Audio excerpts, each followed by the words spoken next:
Amen, amen. Amen, amen, amen. Oh, alléluia. Amen, amen. Amen. Vous êtes là? Amen. Gloire au Seigneur. Alléluia. Dieu est bon. Oh, Amen. merci Seigneur. Mais ne soyez pas là pour être là. Soyez là pour recevoir. Amen, amen. Parce que Dieu a quelque chose pour toi et moi ce matin. Amen. Et à chaque fois que nous venons dans la maison de Dieu, nous ne devons pas venir par habitude. Ou par... tu as une idée forgée dans ta tête, tu dis bon, je vais dans la maison de Dieu, c'est la routine. Je vais rencontrer des frères et sœurs pour discuter. Voilà, je vais aérer un peu mes vêtements. Non, bien aimé, quand tu viens, est ce désir de recevoir de Dieu. Amen, amen. Amen. Et c'est là où tu auras à chaque fois ce désir, cette envie de venir dans la maison de Dieu. Parce que quand tu viens dans la maison de Dieu, tu t'ennuies. Et voilà, ça ce n'est pas bon. Là, tu ne reçois pas de Dieu. Mais quand tu viens, tu sais que quand l'église se réunit, il y a l'amour, il y a une onction, une forte onction qui se manifeste. Et à ce moment-là, Dieu se manifeste avec puissance. Amen. Amen, amen. Prions le Seigneur. Alléluia. Prie pour ton cœur. Prie que Dieu vraiment te parle ce matin. Dis Seigneur, voilà, je suis là pour t'écouter. Voilà mon problème, voilà ma préoccupation. Parle à mon cœur, Seigneur. Que ta parole trouve une place en moi. Dispose ton cœur pour que Dieu puisse te parler ce matin. Alléluia. Oui, Seigneur Père, nous voulons te bénir, nous voulons te rendre grâce parce que ta parole est la vérité, Seigneur. Et ta parole est tout pour nous, Seigneur. Ta parole est efficace. Nous voulons, Seigneur, te rendre d'excellentes actions de grâce. Nous voulons te remercier, Seigneur, Dieu de gloire, parce que, Seigneur, ce matin encore, nous allons recevoir de toi. Ce matin encore, Seigneur, ta parole va transformer nos vies. Ce matin encore, ta parole va nous restaurer, Seigneur. Laisse qu'elle trouve une place dans nos cœurs. Que ta parole sème quelque chose dans notre cœur. Nous te bénissons, nous te rendons grâce. Dans le nom puissant de Jésus-Christ. Amen. Amen, amen. Amen. Amen. Ce matin, nous allons parler de l'Église. Comment choisir son Église. Amen. Amen. Ça, c'est quelque chose de très important. Aujourd'hui, nous nous rendons compte qu'il y a plusieurs églises. Amen. Peut-être pas en France, mais quand on va dans d'autres pays, on va se rendre compte que sur la même rue, il peut y avoir une dizaine d'églises. Amen. Amen. Amen. Bon, moi, je bénis Dieu si ces églises servent Dieu en esprit et en vérité. Amen. Comme ça, au moins, tout le monde entendra parler de la parole de Dieu. Amen. Et tout le monde sera dans la vérité et pourra proclamer l'évangile. Mais il y a beaucoup d'églises et il y a beaucoup de gens qui se trompent aussi. Il y a beaucoup de gens qui ont été blessés par des églises. Et Jésus nous l'a déjà averti. Les choses que Jésus nous a averties, nous verrons ces choses s'accomplir. Amen. Il nous a dit, dans les derniers temps, il y aura telle chose. Et nous voyons ces choses. Amen, amen. Et ça doit être des confirmations pour nous, pour ne plus être dans la distraction, bien-aimés. Pour savoir que nous sommes dans les derniers temps. Nous avons tous nos projets, nous avons tous des choses à planifier. Mais Jésus peut arriver à tout moment. Amen, amen. Alléluia. Ça, on ne doit pas l'oublier. Et tu dois te poser la question, est-ce que je suis au bon endroit? Amen. Amen. Donc ce matin, comment choisir l'église? Pour ceux qui sont là, peut-être vous êtes appelés à aller en vacances, à vous déplacer, ou peut-être ceux qui nous regardent aussi par Internet, que vraiment Dieu nous éclaire, le Saint-Esprit nous éclaire ce matin pour savoir quelles sont les conditions qui peuvent nous permettre, nous aider à bien choisir notre église. Amen, amen. Et à ne pas aller dans une communauté qui s'appelle église, alors qui n'est pas l'église de Christ. Amen, amen. Alléluia. Gloire au Seigneur. Amen. On va lire dans Matthieu chapitre 24.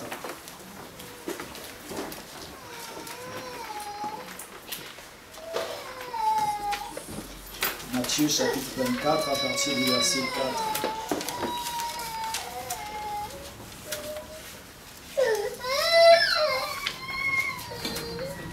Matthieu 24 à partir du verset 4. Ça c'est Jésus qui parle. Hein.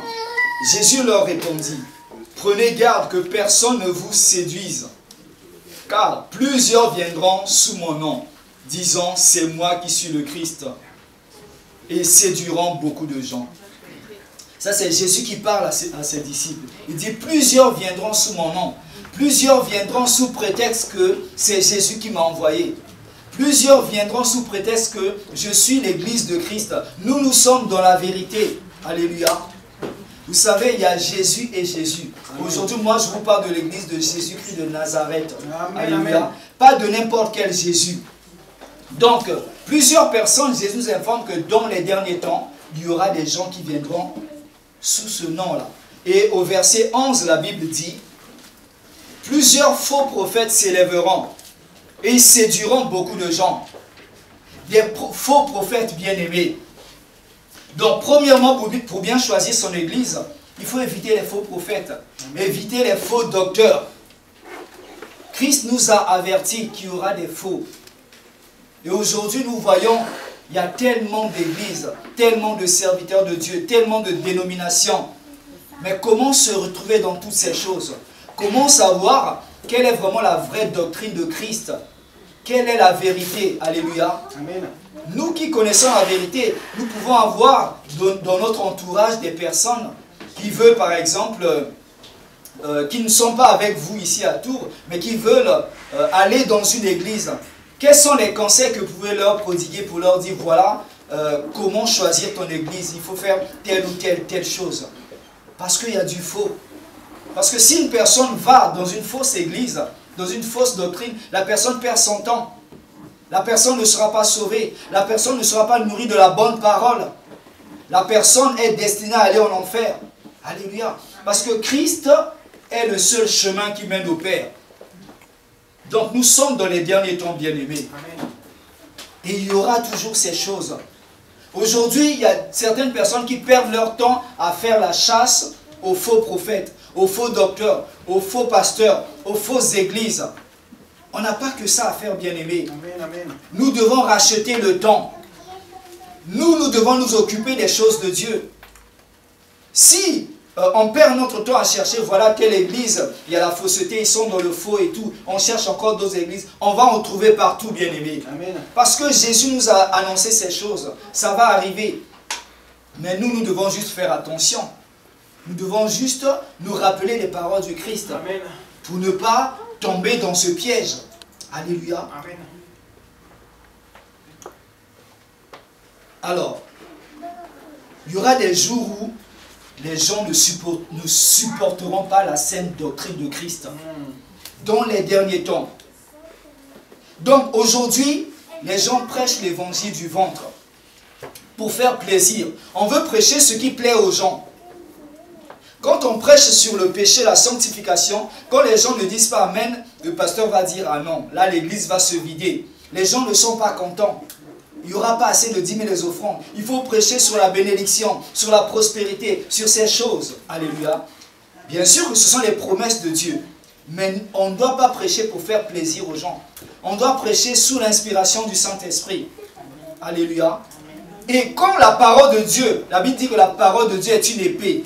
La parole de Dieu doit être prêchée, que les conditions soient favorables ou pas. Amen, On amen. doit prêcher, bien-aimé. La parole de Dieu est là pour exhorter, pour corriger aussi. Si la parole qui est prêchée te fait mal, te blesse, ça veut dire que Dieu t'aime. Il veut que tu changes de position. Alléluia. Tu dois accepter la parole de Dieu même si elle te fait mal. Pas seulement pour réjouir ton cœur. Alléluia. 2 Timothée 4, 1. On va ouvrir dans 2 Timothée 4, 1.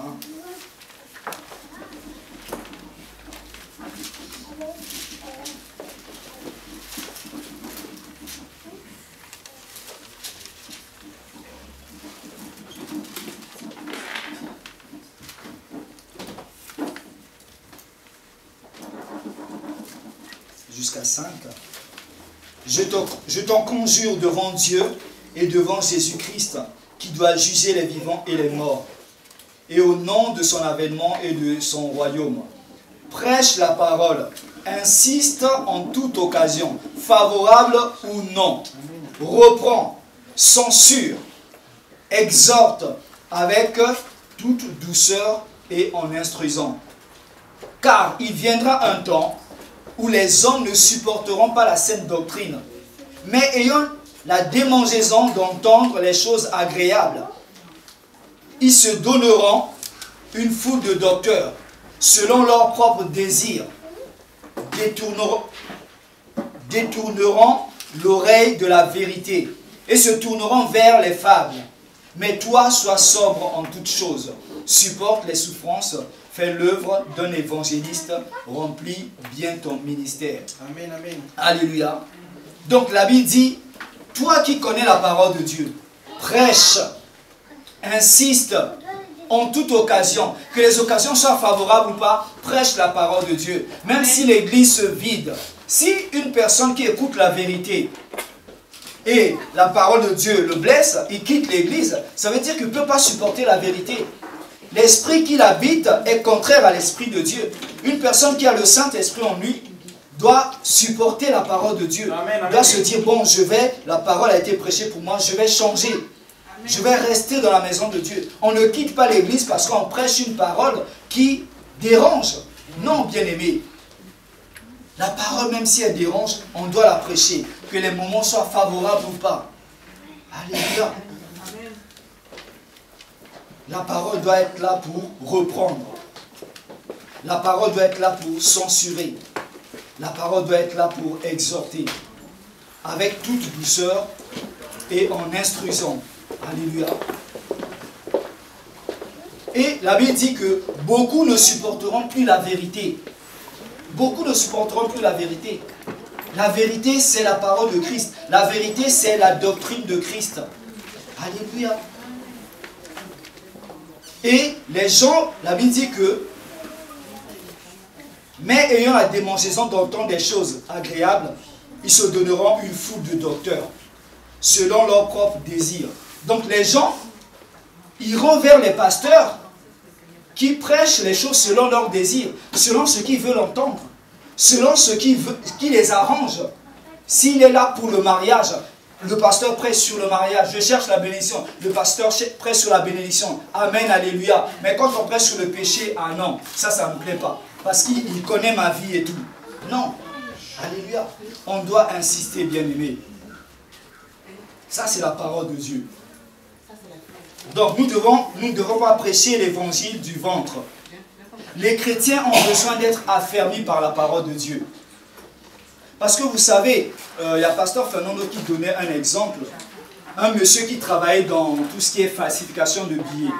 Et quand on rentrait dans son bureau, on voyait que des vrais billets. Lui passait son temps à étudier les vrais billets.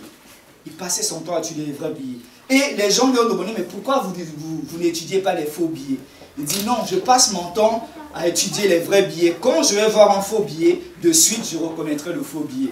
Donc nous aussi, on ne doit pas perdre notre temps à courir derrière les fausses doctrines. Et là, tu seras prudent. Tu ne pourras pas envoyer des gens là-bas. Alléluia. Aujourd'hui, l'Église n'est pas affermie par la parole de Dieu. C'est pour cela que nous sommes emportés par tout vent de doctrine. C'est pour cela que nous sommes trompés. Alléluia. Nous devons nous affermir par la parole de Dieu. Ne soyons pas comme des feuilles sèches. Une feuille sèche, quand le vent souffle, le vent l'emmène par-ci, par-là. Quand il y a une doctrine là-bas, on court là-bas. Et aujourd'hui, on voit des gens qui courent derrière les miracles. Alléluia. Faisons attention à ces choses, bien-aimées. Dans les derniers temps, il y aura beaucoup de séduction. La Bible dit, ne vous laissez pas séduire par ces choses. Nous ne devons pas courir derrière les miracles, mais ce sont les miracles qui vont nous accompagner. La Bible dit, les miracles vont accompagner ceux qui auront cru. Alléluia. Et tout ce qui porte le nom d'église n'est pas nécessairement l'église de Jésus-Christ. Il y a beaucoup d'églises aujourd'hui. Mais est-ce que ces églises-là prêchent vraiment la parole de Christ? Ça, c'est important, bien-aimé. On ne doit pas aller dans une église parce que, wow, il y a du monde, parce qu'il y a ceci, cela et tout. Non. Est-ce que c'est l'église de Christ? Donc, premièrement, pour bien choisir son église, il faut éviter les faux docteurs. Deuxièmement, vérifier que les fondements de la doctrine de Christ sont bien prêchés. Il faut vérifier aussi les enseignements qui sont donnés dans cette église. Il faut vérifier la prédication qui est donnée dans cette église. Qu'est-ce qui est prêché? Christ nous a laissé des fondements. Et nous devons rester fermes à ces fondements. Ne pas se détourner ni à gauche ni à droite. Sinon, nous allons nous perdre. Alléluia. Alléluia. On va lire cela dans 1 Corinthiens 3, 10.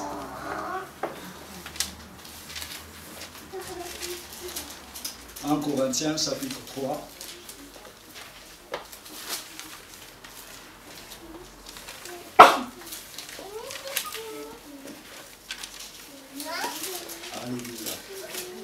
Vous savez, ces choses, il faut toujours vérifier dans la parole de Dieu parce que ce n'est pas la parole d'un pasteur.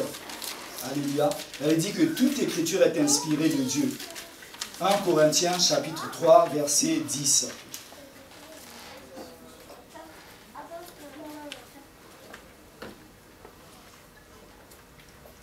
Selon la grâce de Dieu qui m'a été donnée, j'ai posé le fondement comme un sage architecte. Ça, c'est l'apôtre Paul qui dit. Et un autre bâtit dessus. Mais que chacun prenne garde à la manière dont il bâtit dessus. Car personne ne peut poser un autre fondement que celui qui a été posé, savoir Jésus-Christ. Personne ne doit poser un autre fondement que Jésus-Christ. Alléluia. Dans une église, Christ doit être le fondement. S'il y a un autre fondement, ce n'est pas l'église de Christ. Alléluia.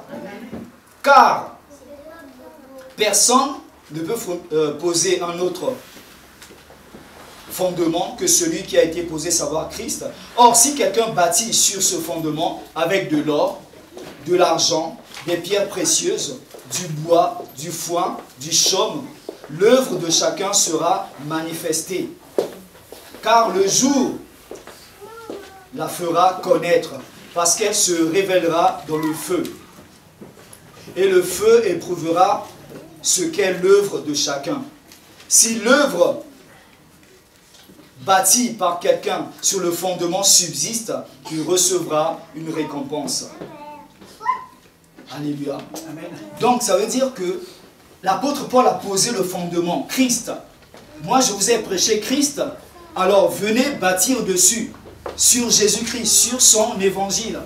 Mais comment toi tu vas bâtir sur Jésus? Est-ce que ça sera avec de l'or? Est-ce que ça sera avec la paille? Quelle est la matière avec laquelle tu vas bâtir sur le fondement de Jésus? Et la Bible dit que c'est le feu qui va éprouver si la façon dont tu bâtis est solide ou pas. Alléluia. Éphésiens 2, 20. Éphésiens chapitre 2, verset 20.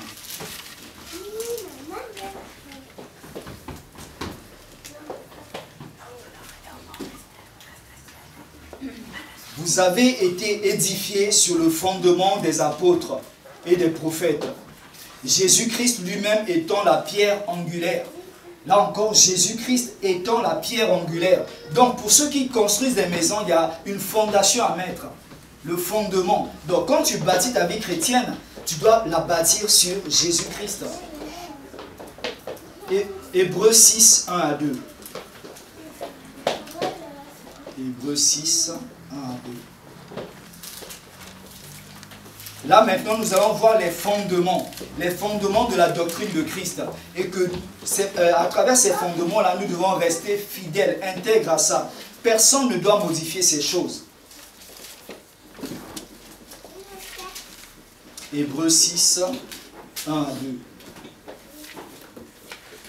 C'est pourquoi, laissant les éléments de la parole de Christ, tendant à ce qui est parfait, sans poser de nouveau le fondement du renoncement aux œuvres mortes.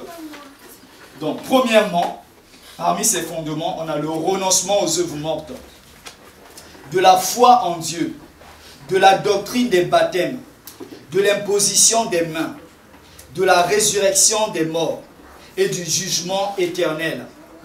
Alléluia. Amen. Ça, c'est les fondements que nous devons trouver dans une église. Amen. Une église qui dit que elle est l'église de Christ. On doit trouver ces fondements-là.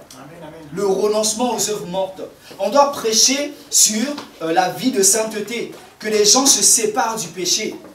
Parce que nous étions pécheurs, mais Christ nous a ramenés à la vie. Christ nous a pardonnés. Il ne faut plus repartir dans ce péché. Le chrétien, quand il quitte le monde, il vient au Seigneur, doit renoncer à sa vie du monde. Doit renoncer à certains comportements. Doit renoncer à certaines choses, à la manière de penser. On doit renouveler nos pensées par la parole de Dieu. On n'a plus cette vie qu'on menait dans le monde. Et vous savez, le changement, la conversion, c'est quelque chose de visible. On doit le voir. Et il y a des églises qui ne veulent pas prêcher ces doctrines-là parce qu'ils ont peur de blesser. On tolère le péché. Vas-y, c'est pas grave, tu peux continuer dans le péché. Mais un pasteur qui tolère le péché, ça veut dire que lui-même, certainement, il est dans le péché. Il ne veut pas qu'on le découvre dans le péché. Alléluia. Amen, amen. Quand la tête, elle est pourrie, tout le corps après est pourri. Nous devons prêcher la parole de Dieu. Prêcher que non, le péché, c'est une mauvaise chose. Parce que si on ne prêche pas, nous allons rendre des comptes à Dieu. Parce que la Bible dit, Christ viendra chercher une église sans tache ni ride, irréprochable. Quand Jésus revient, si tu es dans le péché, tu ne partiras pas, bien-aimé.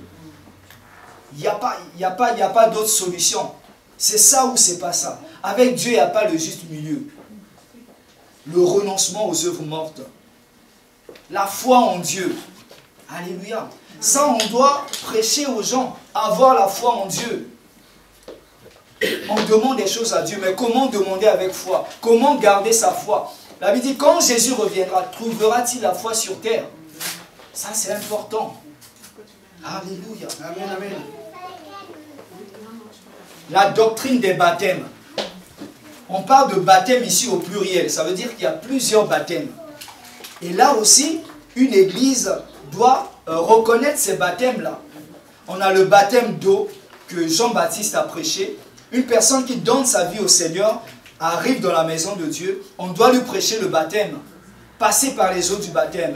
Il doit prendre l'engagement de marcher en conformité de vie avec la parole de Dieu. Je prends l'engagement de renoncer à ma vie du monde, à ma vie de péché, et je donne ma vie au Seigneur. Qu'est-ce qui se passe? Ça veut dire quand on le plonge dans l'eau, il meurt avec ses péchés, son ancienne vie est enterrée. Et quand tu ressors de l'eau, il est ressuscité, il renaît en nouveauté de vie. Amen, amen. Quand on est en Christ, on est une nouvelle créature. Les choses anciennes sont passées, c'est-à-dire enterrées, et voici toutes choses sont nouvelles. On doit prêcher le baptême. Une vraie église de Jésus doit baptiser les fidèles. Amen, amen. Alléluia.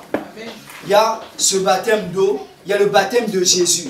Ça, c'est le plus important. C'est ça qui donne accès au ciel. C'est ça qui donne le salut. Alléluia. Le baptême de Jésus, c'est le baptême de la nouvelle naissance. Une église doit prêcher Jésus-Christ comme Seigneur et Sauveur. Jésus-Christ comme le seul moyen d'aller au ciel. Jésus-Christ comme l'intermédiaire entre nous et le Père. Il dit, personne ne peut aller au Père sans passer par moi. Que personne ne vienne vous prêcher un autre Jésus. Seul Jésus-Christ de Nazareth, mort et ressuscité. Si vous êtes dans une église qu'on ne prêche pas ce Jésus-là, sortez de cette église, bien-aimés. Vous perdez votre temps. Alléluia. Amen, amen. Et l'église doit comptabiliser, par exemple, je dis dans le mois ou dans l'année, ou par trimestre, combien d'âmes on a gagné. Le but d'une église, c'est gagner des vies à Jésus. Amen. Aujourd'hui, le but des églises, c'est faire comme des associations du monde. Non, bien-aimés. On doit gagner des vies. On doit dépeupler le royaume des ténèbres, amener les gens à la lumière. Amen, Il y a amen. beaucoup de gens qui sont sous l'emprise du malin. L'église est là. Nous avons la vérité. Nous avons le pouvoir. Nous devons faire ce travail. Jésus a dit, allez, faites de toutes les nations les disciples, les baptisant. Alléluia. Mais comment on va faire des disciples si on ne connaît pas la parole de Dieu? Qu'est-ce qu'on va annoncer à ces disciples? Rien que la parole de Dieu. Rien que la doctrine de Christ. La vie, le salut, c'est quelque chose d'important. Christ est venu nous apporter ce salut. Et c'est ce salut que nous devons donner au monde entier. Aux gens qui ne connaissent pas le Seigneur. Une église doit prêcher sur le salut. Ça, c'est primordial. Sinon, les gens ne sont pas sauvés. Jésus disait à Nicodème, pour entrer dans le royaume de Dieu, il faut que tu naisses de nouveau.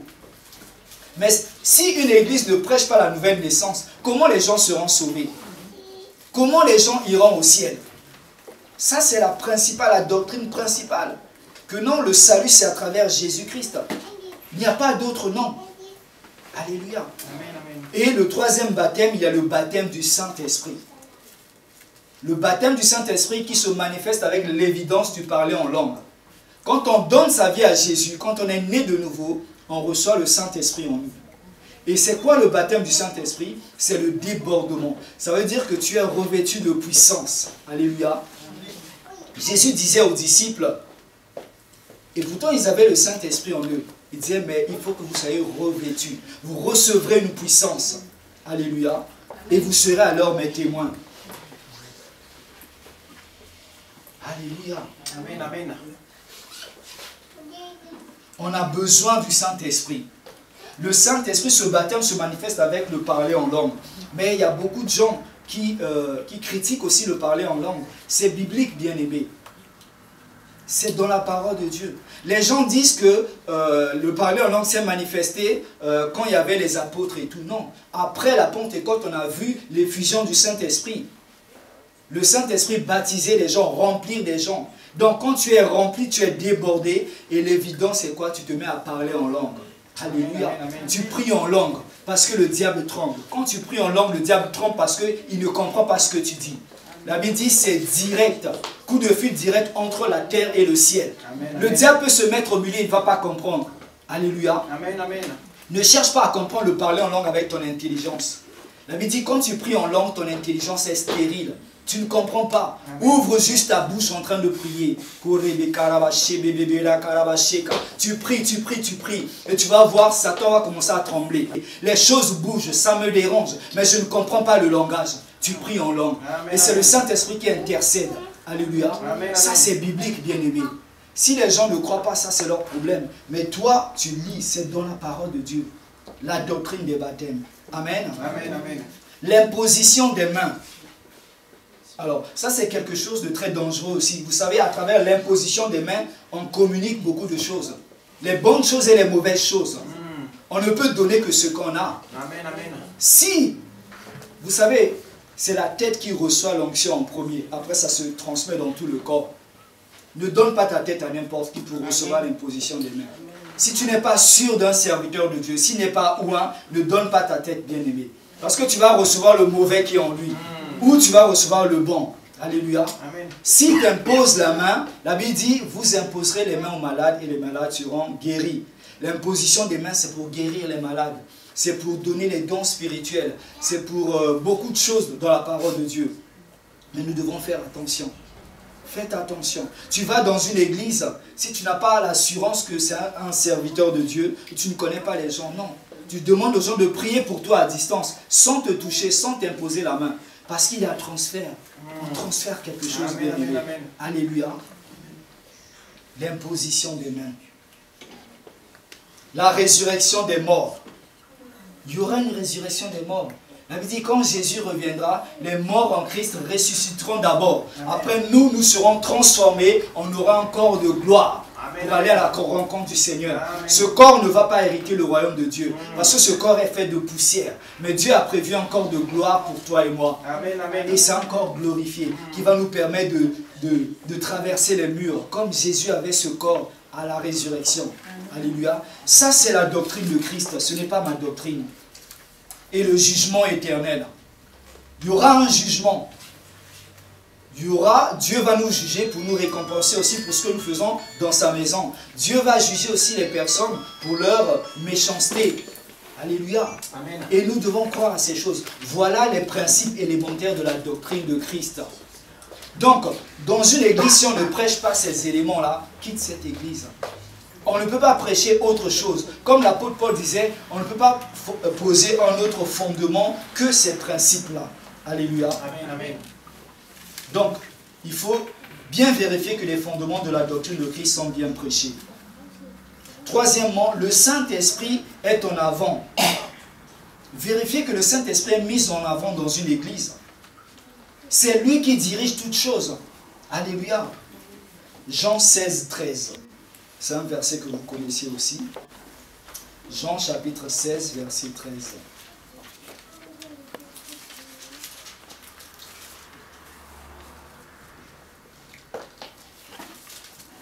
Jean 16, 13 à 14. Quand le consolateur sera venu, l'Esprit de vérité, c'est-à-dire le Saint-Esprit, il vous conduira dans toute la vérité. Car il ne parlera pas de lui-même, mais il dira tout ce qu'il aura entendu et vous annoncera les choses à venir. Il me glorifiera parce qu'il prendra de ce qui est à moi et vous l'annoncera. Quand le consolateur sera venu, le Saint-Esprit, il vous conduira dans toute la vérité. Christ est allé au ciel et c'est le Saint-Esprit qui est là avec nous. C'est lui qui nous enseigne, c'est lui qui nous éclaire dans la parole de Dieu. C'est lui qui accomplit les miracles de la maison de Dieu. C'est lui qui utilise le chrétien avec efficacité, pour qu'il soit un témoin efficace. C'est lui qui met la puissance en toi. C'est lui qui te révèle la pensée du Père. C'est lui qui te conduit partout où tu vas, dans ta vie de tous les jours. Le Saint-Esprit de Dieu. Et quand le Saint-Esprit n'est pas mis en avant, oublié dans une église, cette église ne peut pas être efficace. Amen. Alléluia. 1 Jean chapitre 4. 1 Jean chapitre 4.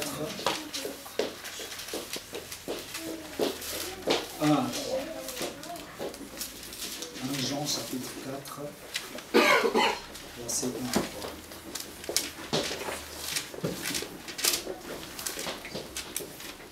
Alléluia. 1 Jean chapitre 4, verset 1 à 3. Bien-aimés, n'ajoutez pas foi à tout esprit, mais éprouvez les esprits pour savoir s'ils sont de Dieu. Car plusieurs faux prophètes sont venus dans le monde. Reconnaissez à ceci l'Esprit de Dieu. Tout esprit qui se déclare publiquement pour Jésus-Christ, venu en chair, est de Dieu. Et tout esprit qui ne se déclare pas publiquement pour Jésus n'est pas de Dieu. C'est celui de l'Antéchrist, dont vous avez appris la venue et qui maintenant est déjà dans le monde. Alléluia. Amen, amen. Quand tu vas dans une église, on te dit que c'est le Saint-Esprit qui agit. Il faut vérifier que c'est bien le Saint-Esprit. Des prophéties qui se mettent à pleuvoir. Il faut vérifier que vraiment c'est le Saint-Esprit qui est en train de parler. La Bible dit éprouvez les prophéties pour savoir s'ils sont de Dieu. Éprouvez même la parole de Dieu par la parole de Dieu. On doit faire attention. Amen, amen. Si l'Esprit qui se manifeste à travers la personne reconnaît Jésus-Christ venu en chair, mort et ressuscité, ça c'est l'Esprit de Dieu. Le Saint-Esprit ne parlera jamais à l'encontre de la parole de Dieu. Tout ce que le Saint-Esprit vous dira, il va vous rappeler ce que Jésus nous a annoncé, la doctrine de Christ. Il ne pourra jamais dire les choses en dehors de la parole de Dieu. Ça, ce n'est pas l'Esprit de Dieu. Quand tu reçois même un message, je ne sais pas, une vision, on te demande de mettre à côté la parole de Dieu, il faut renoncer à ça. Alléluia. Amen, amen. Donc, nous devons, troisièmement, c'est le Saint-Esprit qui doit être mis en avant. C'est lui qui dirige toutes choses. Quatrièmement, laissez le Saint-Esprit nous guider vers une bonne église, vers un bon pasteur. On ne choisit pas une église parce avec nos yeux et tout, on peut se tromper. Laisse le Saint-Esprit te guider. Dis, Seigneur, je veux trouver une bonne église. Je veux trouver une bonne famille. Je veux trouver un bon pasteur. Tu pries et le Saint-Esprit va t'orienter vers une bonne église. Mais si tu fais le choix par toi-même, nous, des fois, nous regardons à ce qui brille. Et là, nous allons nous tromper. Amen, amen. Tu vas aller dans une église, après tu te dis, mais où je suis là? Alléluia. Donc, c'est le Saint-Esprit qui peut te guider. Amen. Amen, amen. Cinquièmement, une église doit transmettre l'amour de Dieu. La Bible dit, Dieu a répandu son amour dans nos cœurs. Et l'église doit donner l'amour de Dieu. On doit venir dans l'église et quand on vient dans l'église, on trouve l'amour de Dieu. Mais faites attention aussi. Dans l'église, il y aura peut-être des gens, tu peux être dans la bonne église, mais ne te dis pas que tout est parfait.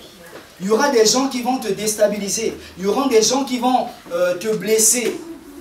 Il y aura des gens peut-être qui seront là pour t'empêcher de rentrer dans la présence de Dieu, de profiter des promesses, des bénédictions de Dieu. Mais ne quitte pas l'église à cause de ces personnes.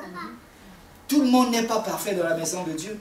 Il y a beaucoup de comportements, il y a beaucoup de gens qui se retrouvent et tout. Il y a des gens qui grandissent rapidement, mais d'autres ne veulent pas laisser la parole de Dieu travailler en eux. Donc ils sont là en train de déranger, ils sont là en train d'empêcher les autres d'avancer, de mettre en pratique la parole de Dieu.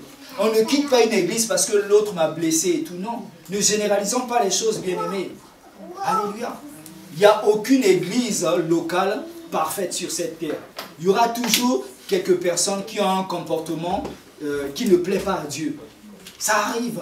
Mais nous devons nous supporter les uns les autres. Amen. Amen, amen, amen. Si Dieu t'a placé quelque part, supporte certaines personnes. Prie pour les personnes qui te persécutent. Amen. Amen, amen. On ne choisit pas une église, comme je disais, avec tout ce qui brille. Une bonne église peut commencer dans une tente. Une bonne église peut commencer dans un hangar. Les gens sont là, 5 personnes. Mais c'est Dieu qui les a demandé de se réunir là. C'est un début, c'est le début d'un réveil. Aujourd'hui, la plus grande église, ils ont commencé dans une tente. Et aujourd'hui, ils sont des millions de fidèles dans la même église. Parce qu'ils étaient là fidèles. Si Dieu t'a placé à un endroit, persévère, bien-aimé. Si vous n'êtes pas nombreux, si tu ne vois pas ce que tu désires voir, persévère. Apporte ta pierre à l'édifice. Comme l'apôtre Paul a dit, j'ai posé le fondement, toi viens bâtir dessus. Alléluia. S'il n'y a pas beaucoup de monde dans l'église, reste là. Si Dieu t'a mis à cœur, c'est ton église, reste là. Contribue, participe. Si l'église n'a pas encore un groupe de louanges, c'est pas grave, ça viendra. C'est un début. Parce que si tu suis une église parce qu'il y a un bon groupe de louanges là-bas, tu vas aller danser la musique du monde là-bas. Tu vas écouter un bon son, mais ce n'est pas la musique qui glorifie Dieu. Amen, amen. Alléluia. La musique, la louange doit communiquer l'onction. La louange doit emmener le peuple dans la présence de Dieu. Amen. Mais s'il n'y a pas ça, ça ne va pas. Vous savez, une personne, on peut mettre deux personnes ici, une personne chante avec une merveilleuse voix, mais sa vie est dans le péché, là, ne communique pas l'onction. Une autre personne chante avec une voix un peu rouillée, mais communique l'onction. Et cette personne va communiquer la grâce de Dieu. Amen. Faisons attention à nos choix, bien-aimés. Nos pensées ne sont pas les pensées de Dieu. Alléluia. On ne choisit pas une église à cause du luxe ou du suivisme. Parce que y a beaucoup de gens qui vont dans cette église, parce que c'est une église reconnue, il y a du monde là-bas, je peux m'asseoir confortablement, il y a la clim, il y a le chauffage, bon moi aussi je vais aller là-bas. Parce que tout le monde parle de cette église et je vais aller là-bas. Mais si c'est un gros trou, on dit bon voilà, les moutons vont vers ce trou-là, moi aussi je vais faire comme les moutons, je vais aller sans regarder. Non, ayons le discernement bien-aimé. C'est pas parce qu'il y a du monde là-bas que c'est une bonne église. Le diable attire des foules bien-aimées. Aujourd'hui, les gens veulent du spectacle. Dieu n'est pas un Dieu de spectacle. Dieu agit à un moment donné. Des fois, il y a des moments où la Bible dit les prophéties étaient rares. Comme vous voyez une église où les miracles se font tout le temps, la prophétie se fait tout le temps, faites attention.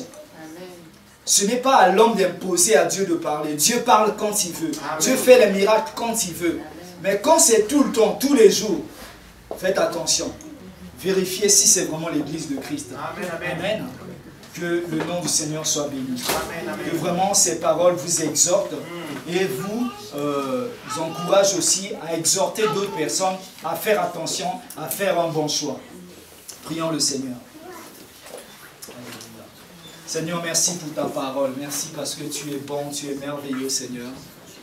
Merci parce que tu viens encore de nous rappeler, Seigneur, les principes élémentaires, Seigneur, de ta doctrine. Comment nous devons marcher dans ces derniers temps. Comment nous devons faire attention, Seigneur, à notre vie. Oh, béni sois-tu, Seigneur. Laisse que cette parole reste gravée dans nos cœurs. Je te prie pour chaque personne ici présente, pour ceux qui nous suivent à travers les réseaux sociaux, Seigneur. Aide-nous, Seigneur, à être de plus en plus vigilants, Seigneur. Car, Seigneur, dans ces derniers temps, le malin, Seigneur, veut séduire plusieurs personnes. Et nous voulons rester fermes à ta parole. Nous voulons, Seigneur, avoir la bonne doctrine, Seigneur. Pour, Seigneur Dieu de gloire, aller te rejoindre au ciel, Seigneur. Car c'est notre but, Seigneur. Merci de nous préserver de la tentation. Que cette parole produise du fruit dans nos vies. Au nom de Jésus-Christ. Amen. Amen. Soyez bénis. Amen.